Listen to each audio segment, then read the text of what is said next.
The opinion of the Court number 00853, Porter against Nussle, will be announced by Justice Ginsburg. This case concerns prisoners who claim denial of their federal rights while incarcerated and their obligation to exhaust prison grievance procedures before seeking relief in court.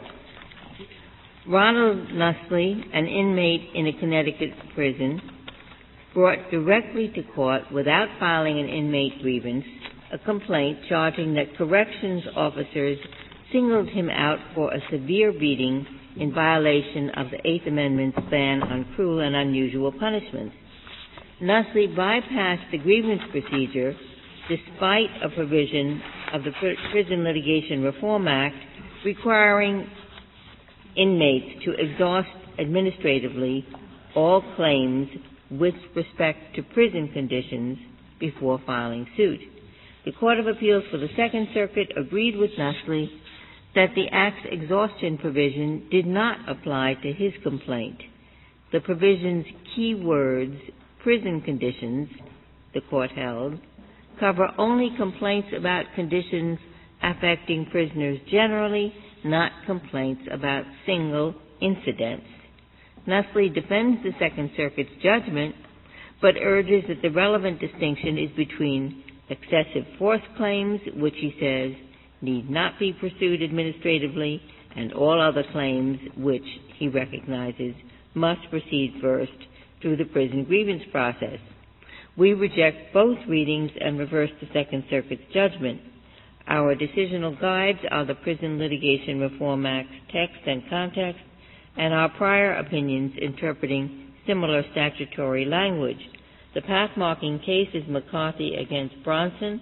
The statute we interpreted in that case authorizes district judges to refer to magistrate judges prisoner petitions challenging conditions of confinement.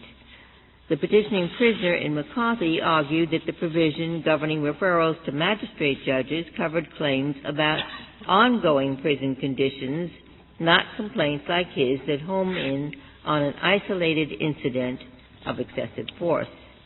Finding nothing to suggest that Congress meant to divide prisoners' petitions into subcategories, we rejected the prisoner's argument. The phrase, prisoner petitions challenging conditions of confinement, we held in McCarthy, applies broadly to all claims about occurrences or circumstances in prison, including complaints targeting general conditions as well as complaints about isolated incidents of excessive force.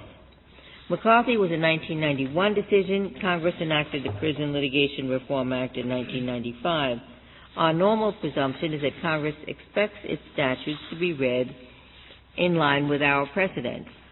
That presumption, the Prison Litigation Reform Act's dominant concern, and the Act's dominant concern to promote administrative redress, to filter out groundless claims, and to foster better prepared litigation of claims that are aired in court, persuade us that the exhaustion provision's key words, prison conditions, are properly read through McCarthy's lens. We are fortified in reading the statute as we do by this overriding consideration. Scant sense supports the Second Circuit's single occurrence prevailing circumstances dichotomy. Why should a prisoner have immediate access to court when a guard assaults him on one occasion, as the Second Circuit held, but not when beatings are widespread or routine? The distinction Nussle urges between excessive force claims on the one hand and all other suits arising in prison on the other presents a similar anomaly. Do prison authorities have an interest in receiving prompt notice of and an opportunity to take action against guard brutality that is somehow less urgent than their interest in receiving notice and an opportunity to stop other types of staff wrongdoing? Isn't the answer plainly no?